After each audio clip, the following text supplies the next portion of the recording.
तो रोबस्ट और फ्रेजाइल की डेफिनेशन तो हमने देख ली। अब ये देखो कि टेंडेंसी, हाइमन मिन्स्की के हिसाब से टेंडेंसी है हमारे फाइनेंशियल सिस्टम की to move from robust to fragile. Robust से फ्रेजाइल की तरफ जाने की टेंडेंसी है। इसको उन्होंने बोला फाइनेंशियल इंस्टेबिलिटी हाइपोथेसिस।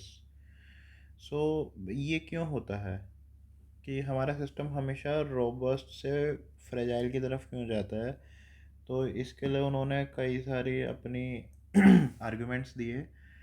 पहला तो उन्होंने कहा कि इकोनॉमिक यूनिट्स को समझने का इन्वेस्टर्स के पास क्या है कि मार्केट्स क्या है, मार्केट्स आर कि फ्यूचर कैसा होगा।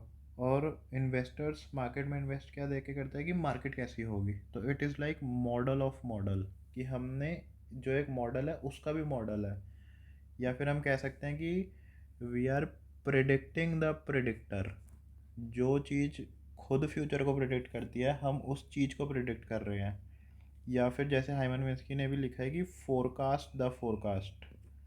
तो इन्वेस्टर्स बेसिकली कर क्या रहे हैं? इन्वेस्टर्स जो हैं फाइनेंशियल मार्केट को फोरकास्ट कर रहे हैं, और फाइनेंशियल मार्केट इकोनॉमी को फोरकास्ट कर रही है। और जो हमारे एसेट्स हैं वो जो इकोनॉमी के अंदर इंडिविजुअल यूनिट्स हैं, जो बिजनेसेस हैं, उनको रिप्रेजेंट कर रही हैं।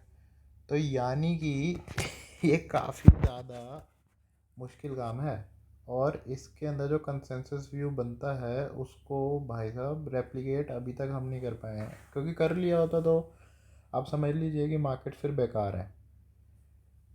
तो इसका मतलब अगर किसी के पास ये पता लग जाए कि मार्केट रोज़ कैसे चलेगी तो वो इस दुनिया का सबसे अमीर इंसान बन जाएगा। तो फिर ये मार्केट्स का कोई फंक्शन ही ख़त्म हो जाएगा। ठीक है। और फिर ये बता रहे हैं कि ये जो पूरा कमिटमेंट्स हैं, जो सारी कैश कमिटमेंट्स है, ये इंटरलॉक्ड है एक दूसरे से। मतलब ऐसे नहीं है कि एक यूनिट फेल हो गई तो वो आइसोलेटेड है, नहीं। क्योंकि हमें पता है कि इकोनॉमी में, फाइनेंस में, किसी में भी पूरा इंटरडिपेंडेंट है। अगर एक बंदा स्पेंड करता है तो वो दूसरे बंदे की इनकम होती है, फिर वो आगे स्पेंड करता है, वो तीसरे बंदे की इनकम होती है, फिर वो उसको इन्वेस्ट करता है, फिर उससे। तो ये बहुत ही ज़्यादा कॉम्प्लेक्स सिस्टम है, ऐसा नहीं है कि आइसोलेटेड है हर एक बिजनेसेस। तो ये कह रहे हैं कि but inevitably over time reality embodied in the pattern of cash commitment diverges from reality. तो हाइमन मिन्स्की का तो यही कहना है कि भाई ये तो सर्टेनिटी है, एक सर्टेनिटी है कि कैश कमिटमेंट्स जो हैं वो हमेशा रियलिटी से थोड़ी सी अलग होंगी ही होंगी। आप बिल्कुल 100% प्रेडिक्ट कर ही नहीं सकते। तो जो कैश कमिटमेंट्स हैं वो कैश कमिटमेंट्स में थोड़ा तो डिफरेंस होएगा ही होएगा। लेकिन अब ये क्या कह रहे हैं कि, तो ये देखो इस लाइन में ये कह रहे हैं कि robust finance give way to fragile finance. तो भाई ये सिंपल सी बात है कि एक मार्जिन ऑफ सेफ्टी होगा। रोबस्ट फाइनेंस में हमने यही देखा कि जो हम प्रिडिक्ट करते हैं कि कैश फ्लो इतना होने वाला है उससे ज़्यादा होता है, तो हम कैश कमिटमेंट करते हैं कम की, कैश फ्लो में ज़्यादा मिलता है, तो क्या बच गया? मार्जिन ऑफ सेफ्टी होता है एक। तो जब बार बार हमारी जो इन्वेस्टमेंट्स हैं वो मतलब सही होती जाएंगी, हमने कमिट करा, कैश उससे ज़्यादा आ गया, अगली बार फिर हमने कैश कमिटमेंट करी, फिर कैश ज़्यादा आ गया, तो ये टेंडेंसी होती है इन्वेस्टर्स की कि वो उसको और ज़्यादा हाईली प्राइस कर देते हैं। वो कहते हैं कि नहीं, इसका तो प्राइस इतना होना चाहिए, इतना होना चाहिए। तो मार्जिन ऑफ सेफ्टी धीरे धीरे इरोड होता चला जाता है, और शॉर्टफॉल्स के लिए पॉसिबिलिटी बहुत कम हो जाती है, पॉसिबल शॉर्टफॉल्स कम हो जाती हैं। क्योंकि अगर शॉर्टफॉल होगी तो रोबस्ट सिस्टम में तो चल जाएगा, बट फ्रेजाइल सिस्टम में नहीं चल पाएगा। तो इसलिए धीरे धीरे ये फ्रेजाइल की तरफ चला जाता है। अब फिर इस पैराग्राफ में हाइमन मिन्स्की फिर बोल रहे हैं कि फ्रेजिलिटी कोई बुरी चीज़ नहीं है। वो कह रहे हैं कि फ्रेजिलिटी जो है वो एक्चुअल में ग्राउंड लेवल पे स्टेबलाइजिंग है। तो अगर हम ज़्यादा कैश कमिटमेंट कर देंगे तो एक तरीके से स्टेबलाइजिंग है, क्योंकि हम उनको ज़्यादा इन्वेस्ट कर रहे हैं। हम कह रहे हैं कि भाई इसका आउटलुक तो बहुत ही अच्छा है, किसी बिज़नेस का आउटलुक तो बहुत ही अच्छा है, इसके अंदर बहुत ज़्यादा इन्वेस्ट कर रहे हैं हम, तो ये एक्चुअल में ग्राउंड लेवल पे स्टेबलाइजिंग है। हो सकता है कि एसेट ख़राब हो जाए, एसेट वैल्यू हो सकता है आगे जाके अगर मीट नहीं हो पाई तो ख़राब हो जाए, लेकिन ये कंपनी के लिए बहुत ही ज़्यादा अच्छा है। इसका बहुत अच्छा एग्जांपल है सिस्को।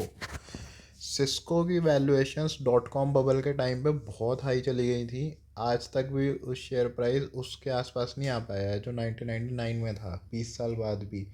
लेकिन बिजनेस ने बहुत ही कमाल का परफॉर्मेंस दिया है। क्यों? क्योंकि उसके ने इन्वेस्टमेंट इतनी अच्छी हो चुकी थी शुरुआत में ही कि बिजनेस ने बहुत अच्छा परफॉर्मेंस दिया है। फिर हाइमन में इसकी बता रहे हैं कि इन्वेस्टमेंट का जो मेन हमारा गोल होता है वो यही होता है कि हम जो कैश कमिटमेंट करेंगे उससे ज़्यादा कैश फ्लो आना चाहिए।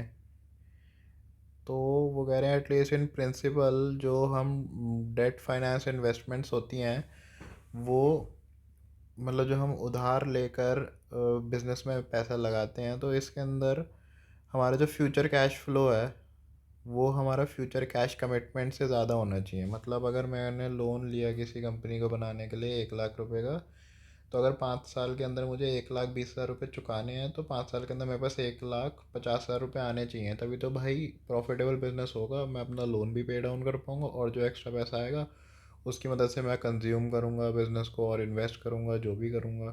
ठीक है। तो हाइमन मीन्स की यही बता रहे हैं कि ये एक बहुत बड़ा लालच है कि आज आप भाई उधार लेके इन्वेस्ट कर रहे हो 1,20,000 रुपये और आपको मिल रहे हैं 1,50,000 रुपये। अब आप कहोगे यार ये तो बहुत ही मस्त चीज़ है। तो यही कैपिटलिज्म के अंदर अपवर्ड ये रहा, अपवर्ड इंस्टेबिलिटी ऑफ कैपिटलिज्म। जो हमारी ग्रोथ है और जो हमारे सिविलाइजेशन की ग्रोथ एंड डेवलपमेंट है वो इसी प्रिंसिपल के ऊपर टिकी हुई है कि हम इन्वेस्ट करते हैं, इनोवेट करते हैं, इंजीनिएट करते हैं, बनाते हैं और किसी ना किसी तरह आज इन्वेस्ट करके कल उससे ज़्यादा कमाते हैं, उससे ज़्यादा। सर्वाइवल कंस्ट्रेंट को हम रिलैक्स करते हैं। सर्वाइवल कंस्ट्रेंट वही था ना, liquidity constraint. Cash inflow must be greater than cash outflow. ये देखो लास्ट लाइन में लिखा है, finance makes growth possible by providing the current purchasing power.